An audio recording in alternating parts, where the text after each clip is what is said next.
اللہ تبارک و تعالی نے انسان کی شخصیت کے اندر ایک بڑا عظیم جوہر اور ایک عظیم چیز رکھی ہے جس کو آپ عام طور پہ شعور کے لفظ سے جانتے اور پہچانتے ہیں۔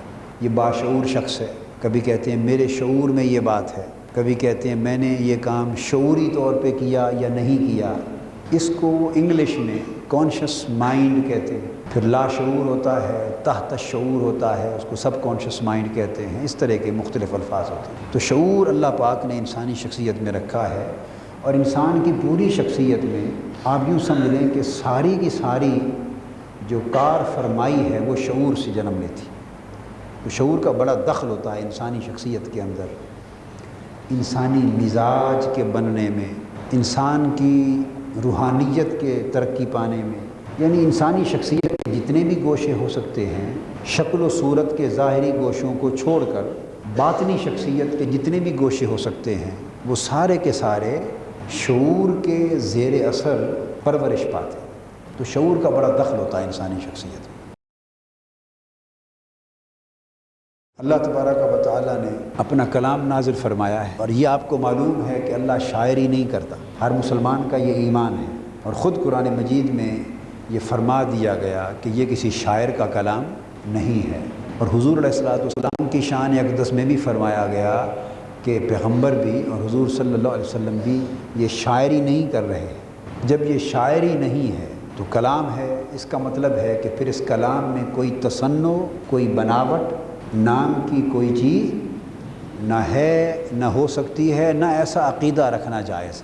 تو سارا کا سارا کلام فطری کلام ہے، کلام الہی ہے، اور تصنع سے پاک ہے۔ جب یہ بات بھی طے ہو گئی اور اس پر ایمان رکھنا ضروری ہے، اب سوال پیدا ہوتا ہے کہ اللہ رب العزت نے اپنا کلام نازل فرمایا، اپنے احکام دیے، کچھ چیزوں کو بیان فرمایا، کچھ حقائق سمجھائے، کچھ قیامت کے وقت میں رونما ہونے والے واقعات کا ذکر کیا۔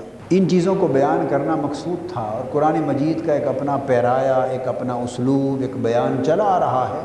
اعوذ باللہ من الشیطان الرجیم، بسم اللہ الرحمن الرحیم، الف لام میم، ذالک الکتاب لا ریب فیہ ھدی للمتقین الذین یؤمنون بالغیب۔ ایک اسلوب چلا آ رہا ہے، جس صورت کو بھی پڑھیں ایک عمومی اسلوب ہے قرآن مجید کا، اور پڑھ کے انسان اندازہ کرتا ہے کہ کوئی تصنع، کوئی بناوٹ نہیں ہے، مصنوعی کلام نہیں ہے۔ تو وہ کلام یہ صورت اختیار کر جاتا ہے، اذا الشمس کورت واذا النجوم انکدرت۔ اب آپ دیکھتے چلے آئیں، یہاں وزن آ گئے ہیں، جیسے قافیے ہوتے ہیں، جیسے وزن ہیں، الفاظ کے اندر ایک نغمگی آ گئی ہے۔ اذا الشمس کورت واذا النجوم انکدرت واذا الجبال سیرت واذا العشار عطلت وَإِذَا الْوُحُوشُ حُشِرَتْ وَإِذَا الْبِحَارُ سُجِّرَتْ وَإِذَا النُّفُوسُ زُوِّجَتْ وَإِذَا الْمَوْءُودَةُ سُئِلَتْ بِأَيِّ ذَنبٍ قُتِلَتْ۔ ایک سادہ سے سادہ آدمی، ان پڑھ، جو صرف ہل چلانا جانتا ہو اور ایک دن بھی کسی مدرسہ سکول میں نہ گیا ہو، وہ بھی دو الگ آیتوں اور صورتوں کو سن کر سمجھ سکتا ہے کہ فرق ہے۔ یہاں ایک نغمگی ہے، ایسے لگتا ہے جیسے کوئی نغمہ سرا ہے، ایک الوہی نغمہ گایا جا رہا ہے، الوہی نغمہ۔ اس میں ان الفاظ میں ایک ترنم ہے، ایک صوتی حسن ہے، الفاظ کے اندر ایک توازن ہے، آواز میں ایک توازن ہے، بہاؤ ہے، جیسے کلام الہی ایک خوبصورت نغموں کی آبشار بن کے اتر رہا ہے۔ ذوق کا اگر حظ وافر اور حصہ کثیر نصیب نہ ہو تو بہت سی باتیں دین کی اور قرآن کی اور اسلام کی اور ایمان کی سمجھ میں نہیں آتی۔ یہ جو بات میں کر رہا ہوں اور جس نقطے کی بات چھیڑی ہے اور جو ان صورتوں سے بات اخذ کی ہے، یہ بات نہ حواس میں آنے والی ہے نہ عقل میں، یہ بات مرتبہ ذوق کی، اس کا تعلق ذوق سے ہے۔ علامہ اقبال بھی کئی جگہوں پر ان چیزوں کا اشارہ دیتے، جب وہ کہتے ہیں گزر جا عقل سے آگے کہ یہ نور چراغ راہ ہے، منزل نہیں ہے۔ اور کبھی کبھی وہ کہتے ہیں کہ خرد کی گتھیاں سلجھا چکا میں، میرے مولا مجھے صاحب جنوں کر۔ عقل کی جو منزلیں طے کرنی تھی وہ کر چکے، اب صاحب جنوں کر، یعنی اب ذوق کی راہ پہ ڈال اور وہاں تک لے جا جہاں مقام جنوں آ جائے۔ کبھی عقل اور ذوق، کبھی ذوق کی جگہ علامہ عشق کا نام دیتے ہیں، ہر ایک کا اپنا اپنا ایک اسلوب ہوتا ہے۔ تو عقل کا نمائندہ بو علی سینا کو ٹھہراتے ہیں علامہ اقبال، اور عشق و ذوق کا نمائندہ مولانا رومی کو شیخ رومی کو ٹھہراتے ہیں، اور دونوں کو دوڑاتے ہیں محبوب تکنے کے لیے۔ محبوب کجاوے پر، اونٹنی کے کجاوے پر سوار ہے، نقاب ڈالا ہوا ہے چہرے رخ زیبا پر۔ عقل بھی دوڑتی ہے کہ محبوب کا چہرہ تک لوں، اور عشق ذوق بھی دوڑتا ہے کہ تک لوں۔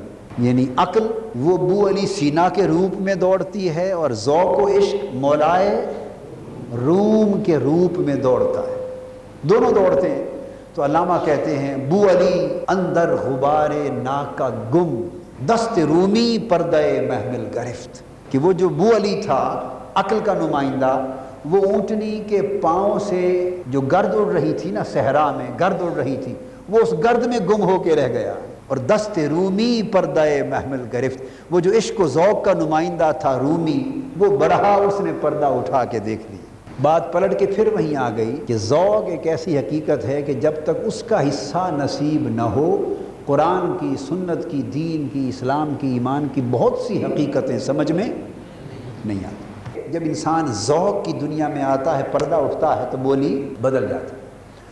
حضرت پیر میر علی شاہ صاحب رحمۃ اللہ علیہ نے ایک بات کہی، فرماتے ہیں ماہیے کی زبان میں، کہتے ہیں کوئی مثل نہیں ڈھولن دی، کوئی مثل نہیں ڈھولن دی، چپ کر مہر علی اتنے جا نہیں بولن دی۔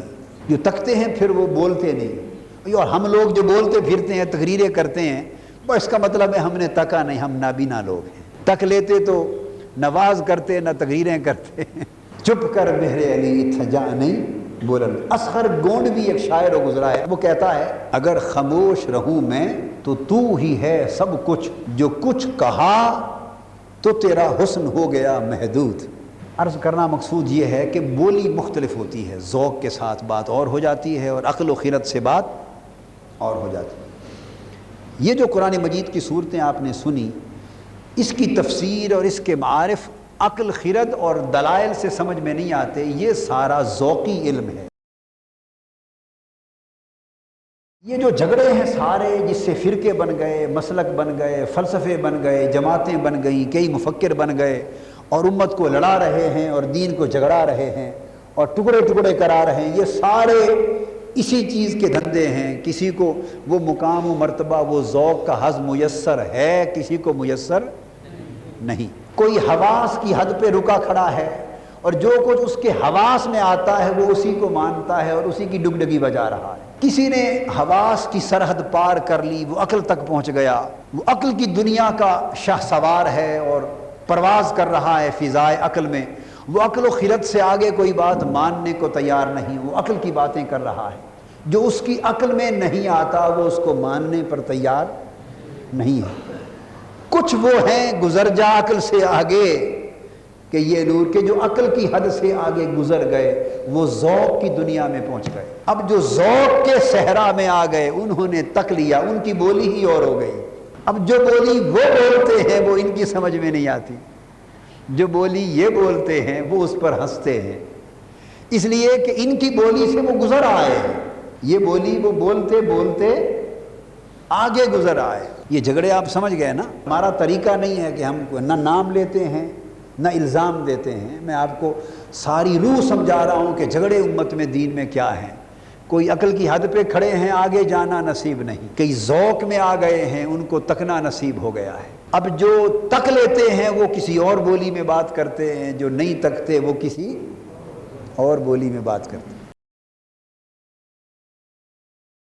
اللہ رب العزت نے انسان کے اندر شعور رکھا ہے، اس شعور کے اندر 3 صلاحیتیں رکھی ہیں۔ اس کو فیزز آف کانشیس مائنڈ بھی کہتے ہیں، یعنی الگ الگ اس کے رخ ہیں، یا اس کے شعور کے فیزز ہیں، اس کے رخ ہیں، اس کے مزاج ہیں، اس کے حصے ہیں، آپ جو چاہیں نام دے لیں۔ تو شعور کا ایک پہلو ہے وہ ہے جذبہ، دوسرا پہلو ہے وہ ہے ادراک، تیسرا پہلو ہے شعور میں اس کو کہتے ہیں ارادہ۔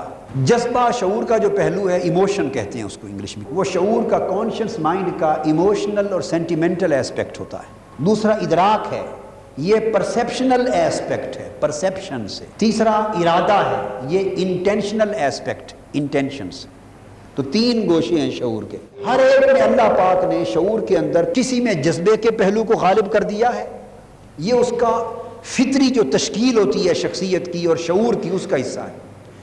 کسی میں ادراک کے پہلو کو غالب فرما دیا ہے اور کسی میں ارادے کے پہلو کو غالب کر لیا ہے، اور کچھ کوشش سے، مشقوں سے ڈیولپ بھی ہوتی، ریاستوں سے ڈیولپ بھی ہوتے ہیں طریقے۔ تو شعور میں جو جذبے کا پہلو ہے، جذبے کا، اگر یہ ڈیولپ ہو جائے تو اس کی شخصیت میں ذوق کا جو ملکہ ہے یہ جلدی وجود میں آتا ہے اور ترقی پا جاتا ہے۔ ذوق کا، وجدان کا، محبت کا، عشق کا، شوق، رغبت، محبت، عشق، جنون، یہ راستہ جذبے سے ترقی پاتا ہے، نشو و نما پاتا ہے۔ اللہ نے ودیت کیا ہے۔ اگر دوسرا پہلو شعور میں جو ادراک کا ہے، پرسیپشن کا، یہ ڈیولپ ہو جائے، ترقی پانے لگے، تو اس سے علم وجود میں آتا ہے۔ تو انسان کی شخصیت کے جو علمی پہلو ہیں، علم کے، عقل کے، فلسفے کے، علم کے، اور پھر علم کے ہزاروں گوشے ہیں، وہ ڈیولپ ہوتے ہیں۔ تو یعنی ادراک کے پہلو کے ڈیولپ ہونے سے صلاحیت علم بڑھتی ہے، جذبے کے ڈیولپ ہونے سے صلاحیت ذوق اور صلاحیت محبت بڑھتی ہے، اور ارادے کا پہلو اگر ڈیولپ ہو جائے، غالب آئے یا ڈیولپ ہو جائے، تو اس سے قوت عمل بڑھتی ہے، قوت ارادہ، جس کو ارادی قوت کہتے ہیں، ول پاور، اور قوت عمل، انسان عملی بنتا ہے۔ تو عملی شخصیت بنتی ہے، اور ادراک سے علمی شخصیت بنتی ہے، اور جذبے سے روحانی اور ذوقی وجدانی شخصیت بنتی ہے۔ یہ تین چیزیں جب ڈیولپ ہوتی ہیں، بعضوں میں یکساں ڈیولپ ہوتی ہیں، بعضوں میں کم و بیش، اگر تو یہ تینوں موجود ہوں شخصیت میں، تو سمجھ لیں کہ جیسے شخصیت کا ارتقاء کامل ہوگا، ویسے دین کا فہم بھی کامل ہوگا، اور قرآن کی معرفت بھی کامل ہوگی۔ اگر ان تینوں میں سے کوئی ایک پہلو ڈیولپ ہونے سے رہ جائے، دوسرا ڈیولپ ہو، تو جو رہ گیا وہی معرفت کم ہو گئی۔ اس وجہ سے دین کا فہم اور معرفت کسی میں کم، کسی میں زیادہ، ایمان و اسلام کی معرفت کسی میں کم، کسی میں زیادہ، کسی کا یہ گوشہ معلوم ہے، کسی کا اوجھل ہے۔ تو وہ کمزوریاں شخصیت کی ہیں، کچھ کمالات شخصیت کے ہیں۔ تو شعور سے ساری شخصیت ڈیولپ ہوتی، اس سے دین، قرآن اور اسلام و ایمان کی معرفت پیدا ہوتی۔